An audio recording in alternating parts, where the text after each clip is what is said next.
Please be seated.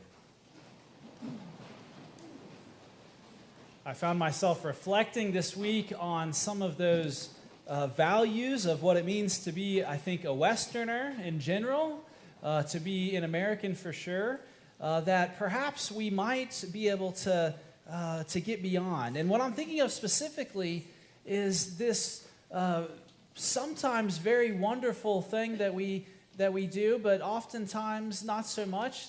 You know, this need to be the best, to try to always have things be a competition, for life to be a comparison that repeats again and again and again. Now, of course, there are places and times where that's really good and that's healthy, but there's also another side to that, which I want to talk with you about today. In fact, many people have spoken that there are two kingdoms that exist. There are two cities that exist. There's one which is a city or a kingdom which is about, might makes right. It's about being better than other people. It's about, trying to always perform and compare and to achieve. And there's another kingdom, another city where it's grounded in love. It's grounded in gratitude. It's grounded in grace. The marketing industry in this country is rather large, if you didn't notice. And, I think that we are so shaped by this. I mean, there are a lot of examples, but it's almost subconscious for us at this point. I mean, one way that I think gets to the point is that, in the biggest sporting event in the whole country, the commercials for it are just as important as the actual athletic contest. Right? Interesting. And so last year, $550 billion was spent in marketing. And the basic structure of an ad is not complicated. We've lived it, we've known it, it's our whole lives, but still we have to take a step back and think about these things. Is ads basically want you to feel incomplete and inadequate in some way because they have the perfect thing that will make you then feel very complete and very adequate if you just spend a little bit of money or a lot of money or do whatever we want to do in order to have that next thing. I think we have a high when we buy things. I think we fight, the appearance issues we face, aging, all those things. I mean, that's a huge part of it. We want to quantify everything. I've noticed this more and more, is quantifying things is like so important now. And so you can get services that will quantify every part of your life, and that seems to be like the best thing, but it's actually a way of constantly being in comparison with each other. So my question for you in this sermon, as we set the stage, is what do you think it does to your soul to be constantly comparing yourself to other people? And I would suggest to you that even if you think, oh, well, I don't really do that, I would suggest to you that this is something we all do. I think there's certainly different ways of doing it, levels of maturity, but I wonder, what do you think it does to your soul to be constantly comparing yourself to other people? So I want to tell you a little story about this from my own life, a struggle that I've had, I bet you'll be able to relate to on some level. So some of you know I grew up down in Florida, in Jacksonville Beach, and both my mom and dad were surfers. My dad surfed a lot more when I was a kid than my mom did at that time, but we grew up going surfing, and that was a big part of our identity. There was a lot of ego in it, sure, but it was also this really beautiful thing to paddle a surfboard out into the ocean and to try to catch some waves and to spend time out there. It's really humbling to be in the ocean because it's powerful, it's beautiful. There's, dolphins and fish and pelicans, and, it's just incredibly spiritual even, right, to go out into the water. And a lot of you know this. You know this from, things like kayaking. You know this from going on walks. You've sailed before. So it was really a big part of my formation. Not that there aren't surf competitions, but that wasn't really my thing. My thing was just going out into the ocean and trying to catch some waves. And I realized as I did that, that was a way of praying, a way of encountering God that was really good and wonderful and beautiful. My dad used to say this thing to us. He'd say, the best surfer in the water is the one having the most fun. Right? Very different. The one having the most fun. That's very different than what I got into as I got older as a soccer player. And as a soccer player, I played in college and amateur and all that kind of stuff. And there, competition was really important. And we used to say, I remember on my college team, we'd say, because it was a Christian school, we'd say, like, iron sharpens iron, so one man sharpens another, right? Which is from the book of Proverbs, right? Like, iron sharpens iron, so one man sharpens another. And so, I entered into that entire world of trying to compete and be the best, and, our team being the best, and you spar with each other, right? It's this competition to try to overcome, your opponents and to get the starting spot and all that stuff. And that was a huge part of my identity, that competition, that comparison. Well, after college ended, I had to figure out, who am I now if I'm not going to, be a top-level athlete? So there's a bit of an identity crisis for sure. But I had done a lot of prayer, and I was headed towards ministry, and that felt very, very good. What I found myself doing recreationally was riding a bike, right? Going mountain biking. And I'm convinced the bicycle is the eighth sacrament. It has to be in the Bible somewhere, I'm sure of it. So I started going on these bike rides, which was a part of my upbringing too, being on a bike. And so I'd go on these long bike rides, and we wound up at Swanee, where there's 13,000 acres on the Cumberland Plateau, so you can go explore waterfalls and lakes and do these amazing adventures that are so beautiful. And it took me right back to being a surfer as a kid, where it was like the adventure out into the wilderness was an adventure into God's very self. It was a way of praying. And it was very healing and restorative. You can work out some stuff on a bicycle, right? Or running, or there's a lot of ways, but you can do that if you go out into these beautiful places and you have some activity and some time to think and pray.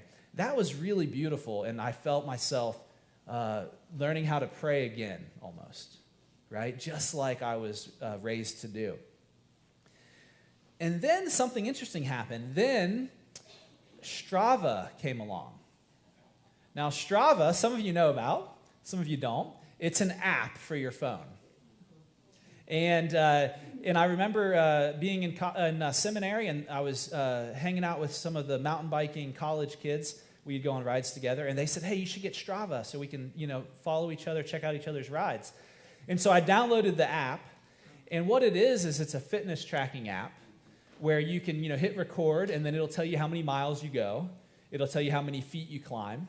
It's kind of cool, right? It'll tell you your heart rate, even. It'll keep track of your heart rate if you have a monitor or a watch on. And it'll, map your ride, and you can upload pictures to it, and other people can follow you on it so that you can have a community on it. It's like a social media fitness thing called Strava. I looked it up, and there's 150 million users of Strava globally. And so I thought, man, this is really cool. I can hit record, and I can go on my ride, and I can see my ride and kind of track it. And one of the things that happens on Strava, which I really liked, is there are segments which you can compare to other people. So you can race a little segment of a trail, and you can see how fast you are compared to other people. And if you're the fastest, you get the King of the Mountain badge, and little things that that help you track it and compare and all and your friends can give you thumbs up, and they can comment and go, nice ride. So I started using Strava, and I just made that was normal. And I just, kept using it, and I thought, this is great. At the end of the year, they show you a video. Look at all you did. And so, a lot of time went by, maybe 10 years. I don't know. Many years went by where I was just doing this thing where we'd go on bike rides or hikes, and I'd record with Strava. And as that time went on, I started noticing that the more I quantified my rides, the less time that I had for God or for other people. And I mean, like, on the ride, you're not going to stop and, like, say, hey, how are you? When you're trying to, like, beat your time. You know, and then also, if the whole ride is a race, well, how are you praying? You know, there's no time for that. There's no way you can pray if you're just trying to compete with yourself or with other people. That's why I think Jesus told this parable just for me. Probably not for you, probably doesn't apply to you, but just for me. And I've thought it interesting because I've been on this journey with this hope to pray more and to be in God's presence more and to reclaim these practices of spirituality that are life-sustaining. And as I read this parable, I had that in mind because I think we usually read this parable as an invitation to humility, which is related to what I'm saying, but it's different than how I hope we'll hear it today. So Jesus says, he tells this story to some, obviously not us, to some who trusted in themselves that they were righteous and regarded others with contempt. He says, 2 men went up to the temple to pray, one a Pharisee and the other a tax collector. The Pharisee, standing by himself, was praying, God, I thank you that I am not like other people. And then I want you to fill in the blank with whoever you're really glad you're not like. Maybe those are people of a different political persuasion. Maybe they are, people who fit a certain stereotype. But we all have that list. He says, I do it all really well. I have the most miles on Strava every week. No. He gives 1/10 of his income. He fasts. Right? But then this other guy, this tax collector standing afar off, would not even look up to heaven, but beating his breast, he says, God, be merciful to me, a sinner. I tell you, this man went down to his home justified rather than the other. For all who exalt themselves will be humbled, and all who humble themselves will be exalted. What if this parable isn't just an invitation to humility? What if it is a warning that we can make a competition out of anything in life, even religion, which is the very vehicle of the competition in the parable. And to do so is cancerous to our souls. This is one of the things that I think I fell in love with as I went from being a college athlete into ministry, where I started in youth ministry and just my life was oriented around church. When I walked into a church, the culture was so different than being a competitive athlete. Right? How do you win at church?